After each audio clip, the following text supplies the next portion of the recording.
The Gilded Age period was given its name by Mark Twain to describe the rise of materialism and blatant political corruption in U.S. history during 1860 and 1896. Fittingly, the definition of the word gilded is to cover thinly with gold, which gives a false sense of brilliance to the material that lies underneath. The false sense of brilliance that covered political corruption and greed during this time period was the urban growth of the country.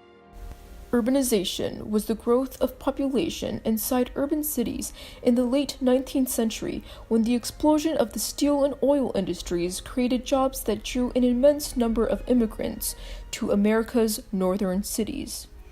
This industrial growth made it difficult for farmers to make a living, so many workers left farms for employment in urban areas. The growth in urban areas resulted in many advances in technology. The most prominent and widely seen were the skyscrapers, as they are the visual markers of today's cities. Skyscrapers were used for housing as well as business, and as the population grew, these types of buildings were essential, since they were built upwards rather than being built widely across land. Sewers and waterways were built underneath major cities, and the Transcontinental Railroad was completed during this era in 1869. This was essential to urban growth as it allowed for an easier influx of people and manufacturing goods. The rise of industry and machinery created a more efficient economy and created jobs for millions of immigrants, as well as those seeking wealth within large cities. Due to the influx of people, education grew too. During the 19th century, the number of public high schools increased from 160 to 6,000, and the nation's illiteracy rate was cut nearly in half. Influenced by German immigrants, kindergartens sprouted in urban areas, beginning with St. Louis in 1873. Urbanization led to the creation of multiple beneficial establishments, such as museums and libraries, entertainment facilities, such as theaters, and national parks, such as the Yellowstone National Park, which was established in 1872. But under the glorious industrial and technological growth and the cultural benefits, urbanization had its dark side. There was often not enough affordable housing to keep up with the rise in population. Oftentimes, poor immigrants had terrible living conditions. Many lived in dun-built tenements. These structures were thinner in the center, where there was an air shaft. This air shaft was often so narrow that it provided little light and no ventilation. Families were often forced to live in a single room, and due to there being little space, foul odors, rats, and disease accumulated within these tenements. Although public sewers was an improvement during the Gilded Age, diseases were often passed through the water and sewage.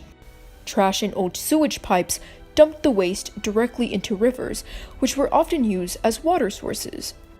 Many cities had encountered smallpox, yellow fever, tuberculosis, typhoid fever, and many other diseases. These diseases were also widely spread within the slums of the city. A famous example of a disease spread is the story of Typhoid Mary. Typhoid Mary was an Irish immigrant that came into the U.S. in 1884. She gained her name as she carried the disease. During that time, she was a cook and had caused a typhoid outbreak. That year, about 3,000 New Yorkers had been infected by the disease. While industrialization led to the increase of jobs, it also led to poor working conditions for this new industrial labor force. Child labor was also at large. It prevented these kids from getting an education. Many worked instead of going to school to solely provide for their family. Children worked long hours and were paid low wages, and were forced to work in dangerous conditions surrounded by heavy machinery. Adults and children alike who were injured on the job were simply replaced by another worker, revealing the lack of job security. Corrupted organizations called political machines or political bosses exploited the needs of poor communities in order to gain support. These organizations offer services that poor communities would have otherwise not received, such as homes and jobs. They helped immigrants apply for citizenship and helped them gain voting rights. They built parks, funded police and fire department, constructed roads and sewage lines, and in return, they expected the community members to vote as instructed. The most notorious of these bosses was Boss Tweed. He became the alderman for New York City in the 1850s and expanded his influence by gaining a seat on the Board of Supervisors, which allowed him to embezzle millions of dollars through corruption in the city's construction projects. Tweed then became the prominent leader of Tammany Hall, the political machine of New York's Democratic Party. He gave out jobs, homes, and protections to new immigrants in exchange for their votes in local elections.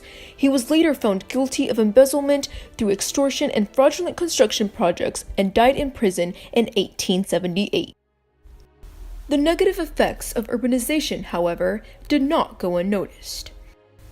Although the Protestant Reformation ended in 1648, its ideas still stood strong during the Gilded Age, and these ideas spread through urbanization, which in turn created the concept of Protestant work ethic.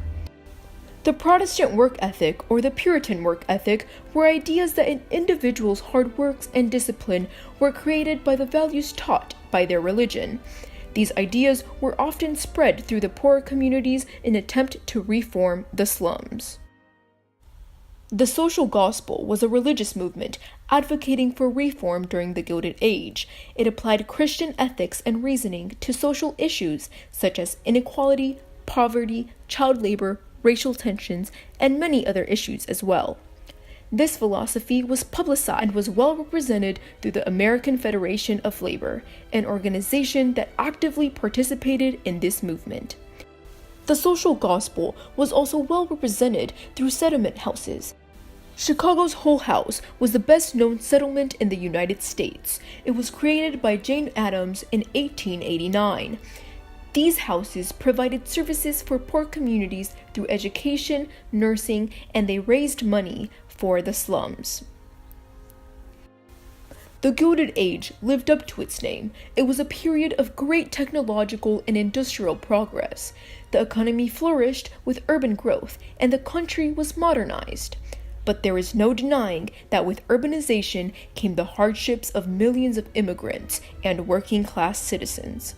Political corruption was abundant as well, but these negatives inspired the spread of religious philosophies alongside social reform.